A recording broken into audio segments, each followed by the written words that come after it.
지난해부터 미국 주요 도시의 대형마트에서 설명하기 어려운 장면이 포착되고 있습니다.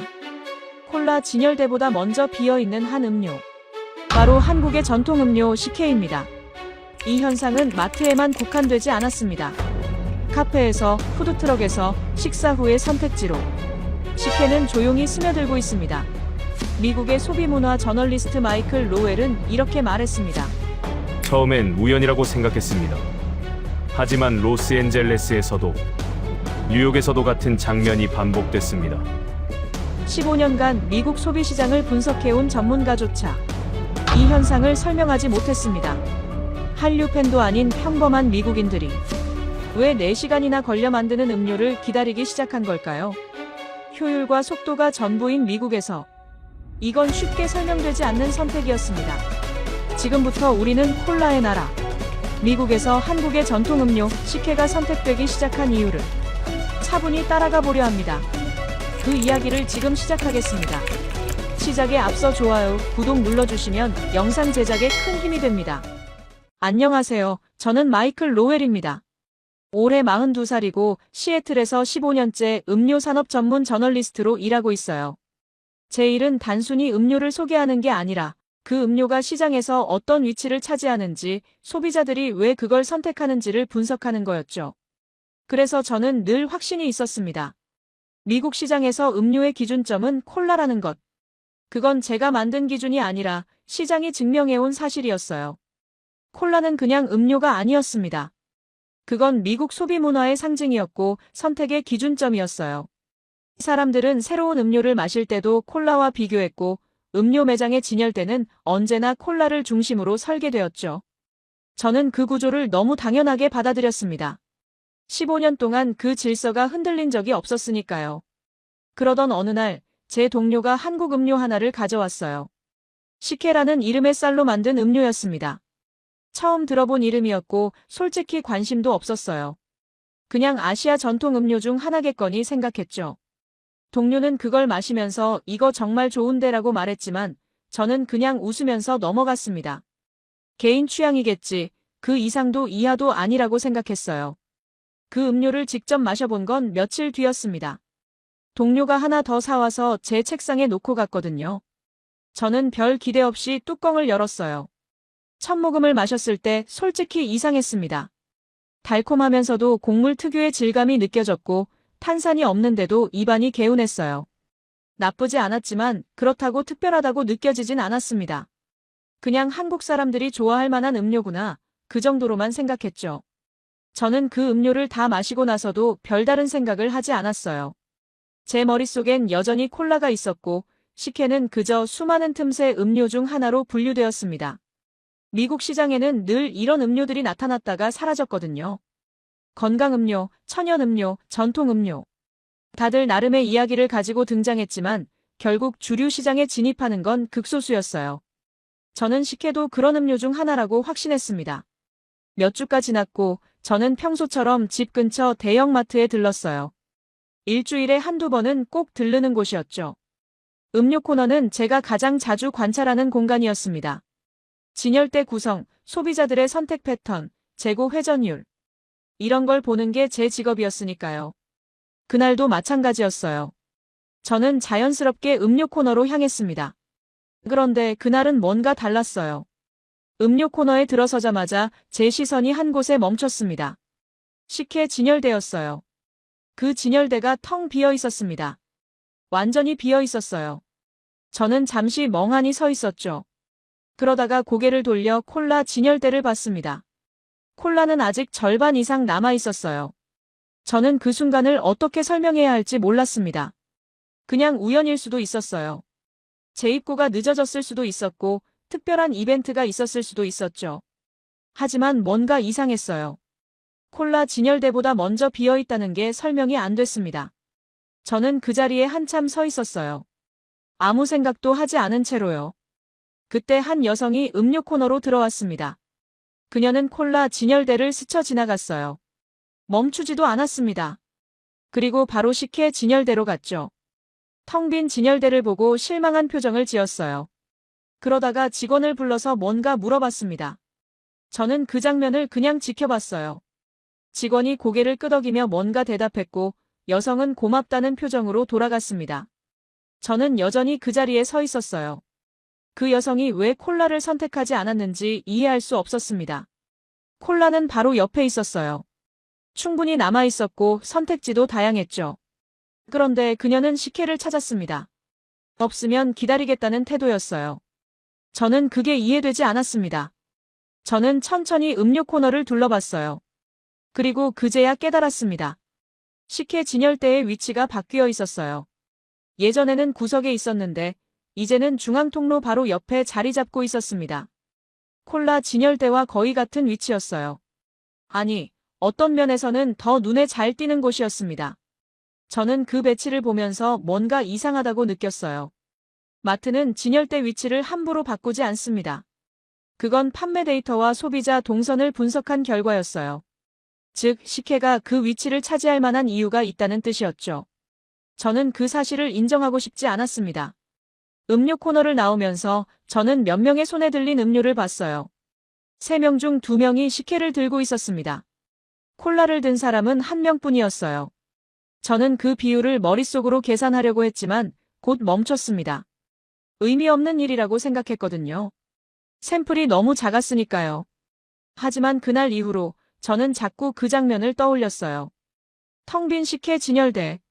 콜라를 지나쳐 식혜를 찾던 여성. 그리고 바뀐 진열대 위치. 저는 그걸 우연이라고 생각하려 했지만 마음 한편이 불편했습니다. 며칠 뒤 저는 다시 그 마트에 갔어요. 이번엔 일부러 음료 코너로 향했습니다. 식혜 진열대는 다시 채워져 있었어요. 하지만 콜라만큼 많지는 않았습니다. 진열대 크기 자체가 콜라보다 작았거든요. 저는 그걸 보면서 안도했어요. 역시 콜라가 주류고 식혜는 보조적인 위치구나. 그렇게 생각했습니다. 그런데 일주일 뒤에 또 갔을 때는 달랐어요. 식혜 진열대가 또 비어 있었습니다. 콜라는 여전히 남아 있었어요. 이번엔 우연이라고 생각할 수 없었습니다. 일주일 사이에 2번이나 똑같은 상황이 반복됐거든요. 저는 그날 마트 직원에게 물어봤어요. 식혜 재입고는 언제 되나요? 직원은 웃으면서 대답했습니다. 요즘 식혜가 엄청 빨리 나가요. 재입고에도 2, 3일이면 다시 떨어지더라고요. 저는 고개를 끄덕이며 그 자리를 떠났지만 머릿속은 복잡했습니다. 저는 제 사무실로 돌아와서 식혜에 대해 검색해봤어요. 그냥 궁금해서였습니다. 한국 전통 음료라는 건 알고 있었지만 구체적으로 어떤 음료인지는 몰랐거든요. 검색 결과는 예상보다 많았어요. 미국 내 한국 음료 수입 업체들이 늘어나고 있었고 식혜는 그 중에서도 가장 인기 있는 품목 중 하나였습니다. 하지만 저는 여전히 확신이 있었어요. 이건 일시적인 현상이라고요. 한국 문화에 대한 관심이 높아지면서 생긴 일시적인 유행일 뿐이라고 생각했습니다. 콜라의 위치를 위협할 수는 없다고 믿었어요. 15년 동안 제가 봐온 시장은 그렇게 쉽게 바뀌지 않았으니까요. 그런데 이상했습니다. 저는 자꾸 그 마트에 들르게 됐어요. 평소보다 자주요. 그리고 매번 음료 코너를 확인했습니다. 식혜 진열대가 비어 있는지, 사람들이 무엇을 선택하는지. 저는 제가 왜 그러는지 몰랐어요. 그냥 확인하고 싶었습니다. 어느 날, 저는 음료 코너에서 한 남성을 봤어요. 그는 콜라 앞에 서 있었습니다. 손을 뻗어서 콜라 한 병을 집었어요. 저는 그 장면을 보면서 안심했습니다. 역시 콜라를 선택하는구나. 하지만 그 남성은 곧 콜라를 다시 내려놓았어요. 그리고 옆으로 걸어가서 식혜를 집었습니다. 저는 그 순간 멈춰 섰어요. 왜 콜라를 내려놓았을까? 가격 때문일까? 아니면 건강 때문일까? 저는 그 이유를 알고 싶었지만 물어볼 수는 없었습니다. 그냥 그 남성이 식혜를 들고 사라지는 걸 지켜봤어요. 그날 저녁, 저는 집에 돌아와서도 그 장면을 떠올렸습니다. 콜라를 집었다가 내려놓고 식혜를 선택한 남성. 저는 그게 무슨 의미인지 정의할 수 없었어요. 단지 뭔가 제가 알던 것과 다르다는 느낌만 있었습니다. 저는 침대에 누워서 천장을 바라봤어요. 15년 동안 저는 이 시장을 지켜봤습니다. 콜라가 중심이고 나머지는 주변부라는 구조를 당연하게 받아들였어요. 그런데 지금 제 눈앞에서 그 구조가 흔들리고 있었습니다. 아주 천천히 하지만 분명하게요. 저는 눈을 감았어요. 내일 다시 마트에 가봐야겠다고 생각했습니다. 그리고 좀 더 자세히 관찰해야겠다고요. 하지만 동시에 불안했어요. 제가 뭘 발견하게 될지, 그게 제 확신을 어떻게 바꿀지 알 수 없었으니까요. 그날 밤, 저는 잠을 잘 이루지 못했습니다. 머릿속에는 계속 그 장면들이 떠올랐어요. 텅 빈 식혜 진열대, 콜라를 지나쳐가는 사람들, 그리고 바뀐 진열대 위치. 저는 그게 뭘 의미하는지 아직 몰랐습니다. 하지만 한 가지는 확실했어요. 제가 알고 있던 질서와 다른 장면을 봤다는 것. 그리고 그 장면이 머릿속에서 정리되지 않은 채 남아있다는 것. 저는 다음 날 시애틀 도심으로 나갔습니다. 평소처럼 카페에서 작업할 생각이었어요. 자주 가는 곳이었죠. 메뉴판은 외울 정도로 익숙했습니다. 카운터에 서서 주문을 기다리는데 메뉴판이 바뀐 게 보였어요. 음료 섹션에 새로운 항목이 추가되어 있었습니다. 비탄산 음료라는 카테고리였어요. 그 아래 레모네이드, 아이스티, 그리고 식혜가 있었습니다. 저는 잠시 그 메뉴판을 바라봤어요. 식혜가 레모네이드와 같은 줄에 있었습니다. 이국적 음료 섹션이 아니었어요. 그냥 비탄산 음료였습니다. 저는 직원에게 물어봤어요. 식혜는 언제부터 메뉴에 있었나요? 직원은 웃으며 대답했습니다. 한 달 전쯤요? 손님들이 계속 물어보셔서 넣었어요. 요즘 잘 나가요. 저는 고개를 끄덕이고 자리에 앉았습니다. 한 달. 그렇게 짧은 시간에 메뉴에 정착했다는 게 이상했어요. 보통은 시범 운영을 하고 반응을 보고 몇 달은 지켜보는 게 일반적이었거든요. 자리에 앉아서 노트북을 열었지만 집중이 안 됐어요. 옆 테이블에서 두 여성이 음료를 마시고 있었습니다. 한 명이 식혜를 들고 있었어요. 저는 슬쩍 그쪽을 봤습니다. 이거 생각보다 괜찮네. 달긴 한데 느끼하지 않아. 나도 마셔볼까? 탄산 안 마시고 싶은데. 응, 점심 먹고 마시기 좋아. 콜라보다 부담 없어. 저는 그 대화를 들으면서 멈췄습니다. 콜라보다 부담 없다. 그 말이 머릿속에 남았어요. 저는 그게 무슨 의미인지 정리하려 했지만 쉽지 않았습니다. 카페를 나와서 거리를 걸었어요. 점심시간이라 사람들이 많았습니다. 저는 평소처럼 사람들이 들고 있는 음료를 관찰했어요. 직업병이었죠. 10명 중 3명이 식혜를 들고 있었습니다. 투명한 병에 든 식혜였어요. 쌀알이 보였습니다. 저는 그 비율을 보면서 불편했어요. 3대 10. 이건 무시할 수 없는 숫자였습니다. 저는 걸음을 멈추고 한 편의점에 들어갔어요. 음료 냉장고를 열고 확인했습니다. 식혜가 2칸을 차지하고 있었어요. 콜라는 3칸이었습니다. 저는 그 배치를 보면서 손을 뻗어 식혜 하나를 집었어요. 계산을 하면서 점원에게 물어봤습니다. 이거 많이 팔려요? 점원은 고개를 끄덕였어요. 요즘 엄청 나가요. 재입고도 자주 하고요. 특히 점심시간 이후에 많이 찾으시더라고요. 점심시간 이후. 저는 그 말을 듣고 가만히 생각했어요. 식사 후에 마신다는 건가? 저는 편의점을 나와서 식혜병을 들고 벤치에 앉았습니다. 뚜껑을 열고 한 모금 마셨어요. 달았지만 탄산음료만큼 자극적이지 않았습니다. 쌀알이 씹혔어요. 저는 그 느낌이 익숙하지 않았지만 나쁘지는 않았습니다. 하지만 이해는 되지 않았어요. 왜 사람들이 이걸 선택할까? 콜라는 즉각적이었습니다. 빠르게 마시고 빠르게 기분이 전환됐죠. 식혜는 달랐어요. 천천히 마셔야 했고 쌀알을 씹어야 했습니다. 미국 소비 패턴과 맞지 않았어요. 며칠 뒤, 저는 로스앤젤레스로 출장을 갔습니다. 푸드트럭 트렌드를 취재하는 일정이었어요. 저는 푸드트럭이 모여있는 지역으로 갔습니다. 그곳에서 한국 음식 트럭을 봤어요. 김밥이랑 떡볶이를 팔고 있었습니다. 저는 그냥 지나치려다가 멈췄어요. 트럭 옆에 음료 냉장고가 있었거든요. 그 안에 식혜가 있었습니다. 저는 트럭 주인에게 물어봤어요. 식혜 많이 팔려요? 주인은 웃으며 대답했습니다. 많이 팔려요. 김밥이랑 같이 사가시는 분들 많아요. 콜라보다 식혜 찾으시는 분들이 더 많더라고요. 저는 고개를 끄덕이고 자리를 떠났습니다. 김밥과 식혜. 한국 음식과 한국 음료. 이건 설명 가능했어요. 문화적 조합이었습니다. 하지만 몇 걸음 떨어진 곳에서 다른 장면을 봤어요. 멕시칸 푸드트럭 앞에서 한 남성이 타코를 들고 있었습니다. 그의 손에는 식혜가 있었어요. 저는 멈춰 섰습니다. 타코와 식혜. 이건 조합이 맞지 않았습니다. 문화적으로도 맛으로도요. 저는 그 남성을 지켜봤어요. 그는 타코를 먹고 식혜를 마셨습니다. 자연스럽게요. 저는 그 장면을 이해할 수 없었습니다. 왜 타코와 식혜를 함께 먹을까? 저는 그 남성에게 다가가고 싶었지만 참았어요. 대신 그 자리에 서서 주변을 관찰했습니다. 30분 동안 8명이 음료를 샀어요. 그중 5명이 식혜를 골랐습니다. 한국 음식을 산 사람은 2뿐이었어요. 나머지는 다른 음식을 샀습니다. 타코, 버거, 샌드위치. 그런데 음료는 식혜였어요. 저는 그 패턴을 보면서 불편했습니다. 이건 문화적 조합이 아니었어요. 그냥 선택이었습니다.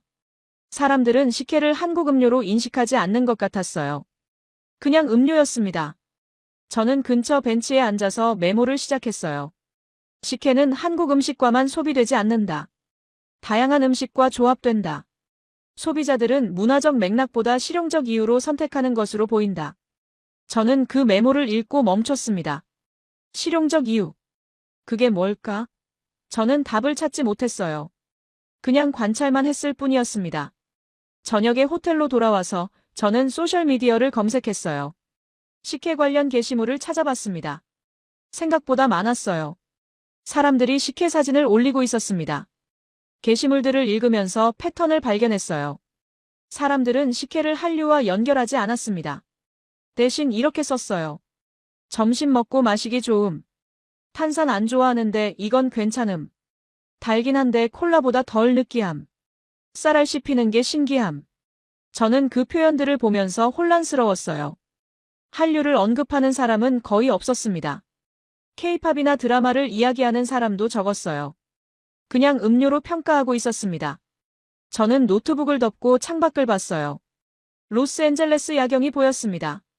저는 여전히 이해할 수 없었어요. 왜 사람들이 식혜를 선택할까? 한류 열풍이라면 특정 팬층에 집중되어야 했어요. 하지만 식혜는 그렇지 않았습니다. 다음 날, 저는 다른 지역으로 이동했어요. 일반 주택가였습니다. 한인 밀집 지역도 아니었죠. 저는 그곳 슈퍼마켓에 들렀습니다. 음료 코너로 가는 길에 한 가족을 봤어요. 아버지와 두 아이였습니다. 아버지가 아이들에게 물어봤어요. 뭐 마실래? 콜라. 한 아이가 고개를 저었습니다. 저번에 마신 그거요. 쌀 들어간 거. 아버지는 웃으며 식혜 쪽으로 걸어갔어요. 저는 그 장면을 지켜봤습니다. 아이가 먼저 식혜를 요청했어요. 아버지가 권한 게 아니었습니다. 저는 그 가족이 떠난 뒤에도 한참 서 있었어요. 아이들도 식혜를 마신다. 이건 제가 예상하지 못한 부분이었습니다. 저는 식혜를 어른들의 음료라고 생각했거든요. 슈퍼마켓을 나와서 저는 다시 메모를 시작했습니다. 소비층이 명확하지 않다. 연령, 인종, 문화적 배경으로 분류되지 않는다. 한류 팬이 아닌 사람들도 선택한다. 어린이도 마신다. 저는 그 메모를 읽고 삭제했어요. 이건 분석이 아니었습니다. 그냥 혼란이었어요. 저는 시애틀로 돌아왔습니다. 집에 도착해서 냉장고를 열었어요. 예전에 산 식혜가 아직 한 병 남아 있었습니다. 저는 그걸 꺼내서 마셨어요. 한 모금 마시고 멈췄습니다. 이 맛이 왜 사람들에게 받아들여질까? 저는 답을 찾으려 했지만 찾을 수 없었어요. 저는 소파에 앉아서 식혜병을 바라봤습니다. 쌀알이 바닥에 가라앉아 있었어요. 저는 그걸 보면서 생각했습니다. 이건 유행이라고 말하기엔 너무 광범위했어요. 일시적이라고 하기엔 너무 깊게 침투했습니다. 저는 여전히 이걸 한류 효과로 설명하고 싶었어요. 하지만 그 설명은 제 눈앞의 장면들과 계속 어긋났습니다. 저는 식혜병을 내려놓고 눈을 감았어요. 불편했습니다. 설명이 되지 않는다는 게요. 15년 동안 저는 소비 트렌드를 분석해왔어요. 대부분은 설명 가능했습니다. 패턴이 있었고 이유가 있었죠. 하지만 식혜는 달랐습니다. 패턴이 일관되지 않았어요. 이유도 명확하지 않았습니다. 저는 그게 불편했어요. 저는 자리에서 일어나 창밖을 봤습니다. 어두워지고 있었어요. 저는 여전히 식혜를 유행이라고 말하고 싶었습니다. 하지만 그 말이 스스로에게조차 매끄럽지 않게 느껴졌어요. 저는 로스앤젤레스로 다시 갔습니다. 이번엔 취재 목적이었어요. 한국 음식점 몇 곳을 방문할 계획이었습니다. 식혜를 직접 파는 곳을 보고 싶었어요. 한인 밀집 지역에 도착해서 첫 번째 음식점에 들어갔습니다. 작은 식당이었어요. 메뉴판에 식혜가 있었습니다. 후식 섹션이었죠. 저는 주문했어요. 음식이 나오고 마지막에 식혜가 나왔습니다. 작은 사발에 담겨 있었어요. 쌀알이 떠 있었습니다. 저는 한 모금 마셨어요. 시중에서 파는 것과 맛이 달랐습니다. 더 진했어요. 저는 주방 쪽을 봤습니다. 직원이 뭔가를 끓이고 있었어요. 저는 자리에서 일어나 카운터로 갔습니다. 식혜 직접 만드시나요? 주인이 고개를 끄덕였어요. 네, 매일 아침 만들어요. 시간이 오래 걸리지 않나요? 주인은 웃으며 대답했습니다. 오래 걸리죠. 밥 짓고 엿기름 우리고 섞어서 보온하고 몇 시간은 기다려야 해요. 저는 그 말을 듣고 멈췄습니다. 몇 시간? 매일 아침. 이건 음료를 준비하는 방식이 아니었어요. 요리였습니다. 완제품 사서 파는 게 더 편하지 않나요? 주인은 고개를 저었어요. 맛이 다르거든요. 손님들도 직접 만든 거 더 좋아하시고. 저는 자리로 돌아와 앉았습니다. 맛이 다르다. 그 말이 머릿속에 남았어요. 저는 이해할 수 없었습니다. 효율을 포기하면서까지 직접 만드는 이유가요. 다음 날, 저는 다른 한인 마트로 갔습니다. 이번엔 식혜 제조 과정을 직접 보고 싶었어요. 마트 직원에게 부탁했고 그가 허락해줬습니다. 주방으로 들어갔어요. 큰 냄비에 밥이 있었습니다.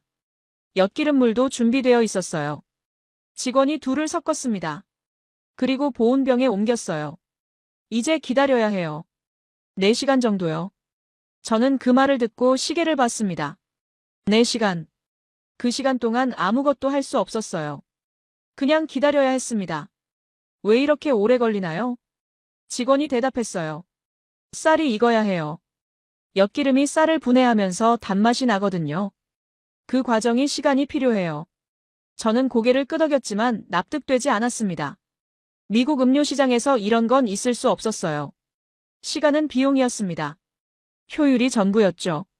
누가 4시간씩 기다리면서 음료를 만들까?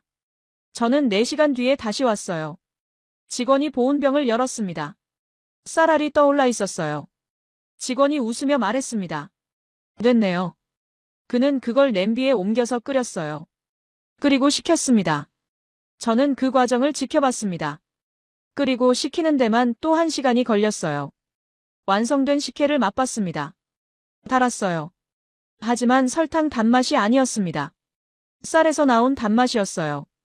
저는 그 차이를 느꼈지만 설명할 수 없었습니다. 이거 왜 이렇게 만들어요? 그냥 설탕 넣으면 안 되나요? 직원은 고개를 저었어요. 그럼 식혜가 아니에요. 식혜는 쌀이 분해되면서 나오는 단맛이거든요. 저는 아무 말도 하지 못했습니다. 쌀이 분해되면서 나오는 단맛. 이건 화학이었어요. 과학이었습니다. 하지만 동시에 시간과 인내가 필요한 과정이었어요. 저는 마트를 나와서 근처 카페에 앉았습니다. 노트북을 열고 검색을 시작했어요. 식혜 제조 원리를 찾아봤습니다. 엿기름에는 효소가 있었어요. 그 효소가 쌀의 전분을 분해해서 당으로 만들었습니다. 그 과정이 60도 정도의 온도에서 가장 잘 일어났어요. 그래서 보온이 필요했고 시간이 필요했습니다.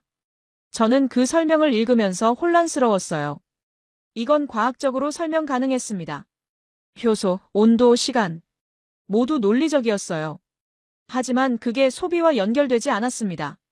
미국 소비자들은 과학을 원하지 않았어요. 편의를 원했습니다. 빠르게 마시고 빠르게 버릴 수 있는 걸 원했죠. 그런데 왜 식혜를 마실까?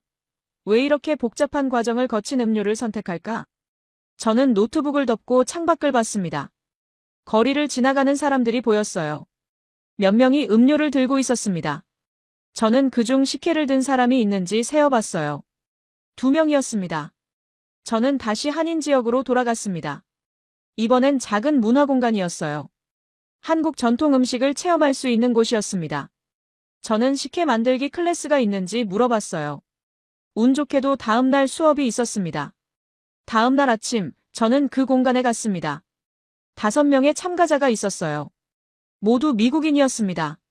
강사는 한국인이었어요. 강사가 설명을 시작했습니다. 식혜는 한국에서 명절에 마시는 음료예요.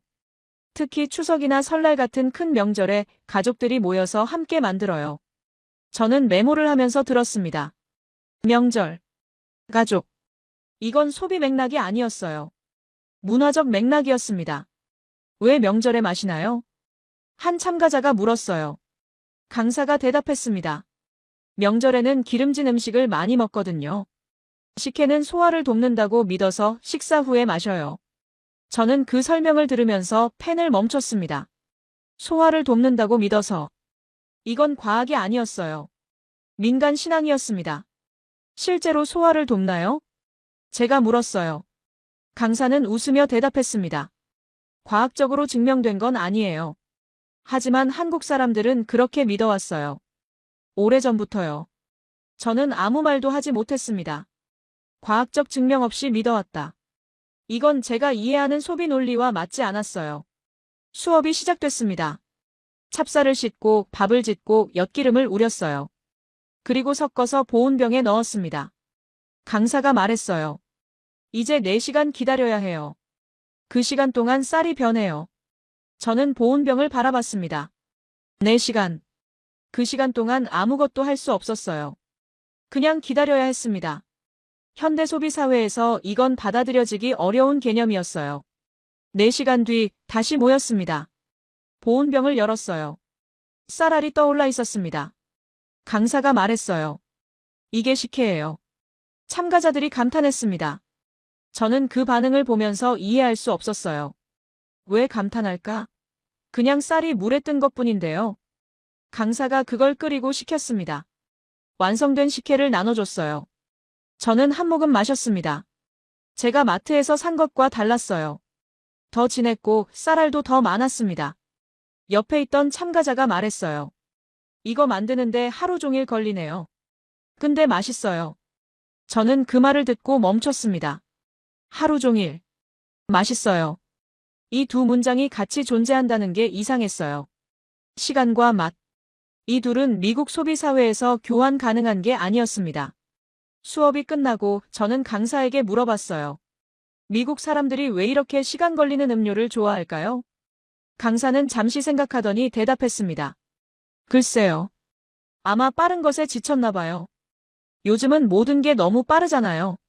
식혜는 느려요. 만드는 것도 마시는 것도. 그게 좋은 것 같아요. 저는 그 말을 듣고 아무 대답도 하지 못했습니다. 빠른 것에 지쳤다. 이건 소비 트렌드 보고서에서 본 표현이 아니었어요. 그냥 느낌이었습니다. 저는 공간을 나와서 차에 앉았습니다. 시동을 걸지 않고 그냥 앉아 있었어요. 머릿속이 복잡했습니다. 15년 동안 저는 소비를 분석했어요. 소비는 효율이었습니다. 빠르게 선택하고 빠르게 사용하고 빠르게 버리는 것. 그게 미국 소비 사회의 기본이었어요. 그런데 식혜는 달랐습니다. 느렸어요. 만드는데 시간이 필요했고 마시는데도 시간이 필요했습니다. 쌀알을 씹어야 했고 천천히 음미해야 했어요. 저는 핸들을 잡고 숨을 깊게 들이쉬었습니다. 그리고 인정했어요. 제가 아는 기준으로는 식혜를 설명할 수 없다고요. 하지만 동시에 받아들일 수 없었습니다. 이게 왜 미국에서 받아들여지는지, 왜 사람들이 이걸 선택하는지, 저는 여전히 답을 찾지 못했어요. 저는 시동을 걸고 호텔로 향했습니다. 그날 밤 저는 잠을 이루지 못했어요. 계속 생각했습니다. 식혜가 뭐길래? 왜 이건 설명이 안 될까? 창밖을 봤습니다. 로스앤젤레스 야경이 보였어요. 빛이 많았습니다. 빠르게 움직이는 차들이 보였어요. 이 도시는 속도였습니다. 효율이었어요. 그런데 그 안에서 사람들은 느린 음료를 선택하고 있었습니다. 시간이 필요한 음료를요. 저는 그 모순을 이해할 수 없었어요. 저는 침대에 누워 눈을 감았습니다. 하지만 머릿속은 계속 돌아갔어요. 식혜, 시간, 기다림, 쌀알. 이 단어들이 맴돌았습니다. 저는 한 가지만 확실히 알았어요. 식혜는 더 이상 가벼운 음료가 아니라는 것. 이건 뭔가 더 깊은 것이었습니다.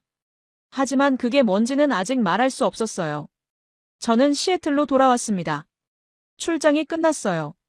집에 도착해서 짐을 풀고 평소처럼 생활했습니다. 며칠은 그냥 흘러갔어요. 사무실에 출근했습니다. 책상 위에 메일이 쌓여 있었어요. 업계 세미나 초대장, 신제품 보도자료, 트렌드 분석 요청. 저는 하나씩 열어봤습니다. 한 보도자료가 눈에 들어왔어요. 한국 음료 수입업체에서 보낸 거였습니다. 신제품 출시 소식이었죠. 식혜는 없었어요. 다른 음료들이었습니다. 저는 그 자료를 보면서 아무 생각도 하지 않았습니다. 그냥 닫았어요. 메모할 것도 없었습니다. 점심시간이 됐어요. 저는 사무실 근처 식당으로 갔습니다. 자주 가는 곳이었죠. 주문을 하고 자리에 앉았습니다. 옆 테이블에 두 사람이 앉아 있었어요. 식사를 마친 것 같았습니다. 한 명이 웨이터를 불렀어요. 음료 뭐 있어요? 웨이터가 메뉴판을 펼쳐 보였습니다. 저는 슬쩍 그쪽을 봤어요. 콜라, 사이다다, 식혜, 아이스티가 적혀 있었습니다. 식혜 주세요. 저도요. 두 사람 모두 식혜를 주문했어요. 웨이터는 고개를 끄덕이고 갔습니다. 저는 그 장면을 보면서 시선을 돌렸어요. 예전 같았으면 메모했을 겁니다. 왜 둘 다 식혜를 선택했는지, 무슨 음식과 조합했는지. 하지만 지금은 그러지 않았습니다. 그냥 지나쳤어요. 제 음식이 나왔습니다. 저는 먹으면서 창밖을 봤어요. 거리를 지나가는 사람들이 보였습니다. 몇 명이 음료를 들고 있었어요. 어떤 음료인지는 관심 없었습니다. 식사를 마치고 사무실로 돌아왔습니다. 오후 내내 작업을 했어요. 음료 시장 보고서를 작성하는 일이었습니다. 저는 데이터를 정리하면서 식혜 관련 수치를 봤어요. 판매량이 꾸준히 올라가고 있었습니다. 급격한 상승은 아니었어요. 그냥 조금씩 늘고 있었습니다. 저는 그 그래프를 보면서 아무 느낌도 받지 않았어요. 보고서에 한 줄 추가했습니다. 한국 음료 카테고리의 시장 점유율이 안정적으로 증가하고 있음. 그게 전부였어요. 더 쓸 말이 없었습니다. 퇴근 시간이 됐습니다. 저는 사무실을 나와 걸었어요. 집까지 20분 정도 거리였습니다. 저는 걸으면서 주변을 봤어요. 편의점 앞을 지나쳤습니다. 진열대가 보였어요. 음료 섹션이었습니다. 식혜가 있었어요. 콜라 옆에요. 저는 멈추지 않고 지나갔습니다. 집에 도착해서 문을 열었어요. 조용했습니다. 저는 신발을 벗고 거실로 들어갔습니다. 소파에 앉았어요. 냉장고를 열었습니다. 물을 꺼내려고요. 문을 열었을 때 식혜가 보였어요. 언제 샀는지 기억나지 않았습니다. 아마 며칠 전이었을 거예요. 저는 물 대신 식혜를 꺼냈습니다. 뚜껑을 열고 한 모금 마셨어요. 차가웠습니다. 달았고 쌀알이 씹혔어요. 창밖을 봤습니다. 해가 지고 있었어요. 하늘이 주황빛이었습니다. 저는 그 하늘을 보면서 식혜를 마셨어요. 이 음료가 왜 여기 있는지 저는 더 이상 묻지 않았습니다. 그냥 있었어요. 냉장고에, 편의점에, 식당에. 그게 전부였습니다. 다음 날 아침, 저는 카페에서 작업을 했습니다. 노트북을 열고 메일을 확인했어요. 동료에게서 메시지가 왔습니다. 요즘 뭐 재밌는 거 취재하고 있어? 저는 잠시 생각했어요. 그리고 답장을 썼습니다. 아니, 별로. 동료가 다시 물어봤습니다. 그럼 뭐 하고 있어? 저는 키보드를 두드렸어요. 그냥 보고 있어. 동료는 웃는 이모티콘을 보냈습니다. 저는 노트북을 닫았어요. 카페를 나와서 거리를 걸었습니다. 점심시간이 가까워지고 있었어요. 사람들이 많았습니다. 저는 그 사이를 지나갔어요. 한 젊은 여성이 음료를 들고 있었습니다. 식혜였어요. 저는 그걸 보면서 걸음을 멈추지 않았습니다. 그냥 지나쳤어요. 몇 걸음 더 가니 한 남성도 식혜를 들고 있었습니다. 저는 시선을 돌렸어요. 세지 않았습니다. 패턴을 찾지 않았어요. 사무실로 돌아왔습니다. 오후 내내 회의가 있었어요. 신규 음료 트렌드에 대한 논의였습니다. 한 동료가 발표를 했어요. 아시아 음료 시장이 계속 성장하고 있습니다. 특히 한국 음료의 경우. 저는 듣고 있었습니다. 하지만 메모하지 않았어요. 그냥 들었을 뿐이었습니다. 회의가 끝나고 한 동료가 물어봤어요. 식혜에 대해 기사 쓸 생각 없어? 요즘 많이 보이던데. 저는 고개를 저었습니다. 아니, 괜찮아. 왜? 좋은 소재 아니야? 저는 잠시 생각했어요. 그리고 대답했습니다. 이미 자리 잡은 것 같아서. 동료는 고개를 끄덕였습니다. 더 묻지 않았어요. 저는 자리로 돌아왔습니다. 책상 위에 커피가 식어 있었어요. 저는 그걸 마시지 않고 버렸습니다. 그리고 물을 마셨어요. 창밖을 봤습니다. 구름이 낮게 깔려 있었어요. 비가 올 것 같았습니다. 저는 그 하늘을 보면서 앉아 있었어요. 15년 동안 저는 트렌드를 분석했습니다. 새로운 걸 찾고 설명하고 예측했어요. 그게 제 일이었습니다. 하지만 식혜는 달랐어요. 제가 찾은 게 아니었습니다. 그냥 나타났어요. 그리고 자리 잡았습니다. 저는 그 과정을 지켜봤을 뿐이었어요. 퇴근 시간이 됐습니다. 저는 사무실을 나와 집으로 향했어요. 걸으면서 하늘을 봤습니다. 여전히 구름이 많았어요. 집에 도착해서 저녁을 먹었습니다. 간단한 식사였어요. 먹고 나서 소파에 앉았습니다. 텔레비전을 켰지만 집중하지 않았어요. 냉장고를 열었습니다. 식혜가 아직 있었어요. 저는 그걸 꺼내서 마셨습니다. 익숙한 맛이었어요. 창가에 서서 밖을 봤습니다. 어두워지고 있었어요. 가로등이 켜졌습니다. 저는 그 불빛을 보면서 식혜를 마셨어요. 이 음료가 뭔지 저는 이제 정의하지 않았습니다. 한국 전통 음료. 그 이상도 이하도 아니었어요. 그냥 음료였습니다. 저는 병을 다 비우고 싱크대에 놓았습니다. 그리고 소파로 돌아왔어요. 앉아서 천장을 봤습니다. 조용했습니다. 밖에서 차 소리가 들렸어요. 저는 눈을 감았습니다. 며칠 뒤, 저는 또 편의점에 갔습니다. 음료를 사러요. 냉장고 앞에 섰습니다. 콜라, 사이다다, 식혜, 아이스티가 있었어요. 저는 식혜를 집었습니다. 이유는 없었어요. 그냥 마시고 싶었습니다. 계산을 하고 나왔습니다. 병을 열고 한 모금 마셨어요. 걸으면서요. 하늘을 봤습니다. 맑았어요. 구름 한 점 없었습니다. 저는 그 하늘을 보면서 걸었어요. 식혜를 마시면서요. 설명 없이요. 집에 도착했습니다. 문을 열고 들어갔어요. 신발을 벗고 거실로 갔습니다. 소파에 앉았어요. 남은 식혜를 마저 마셨습니다. 병을 내려놓고 창밖을 봤어요. 평범한 풍경이었습니다. 주택가의 조용한 저녁이었어요. 저는 그 풍경을 보면서 앉아 있었습니다. 아무 생각도 하지 않았어요. 그냥 있었습니다. 식혜처럼요.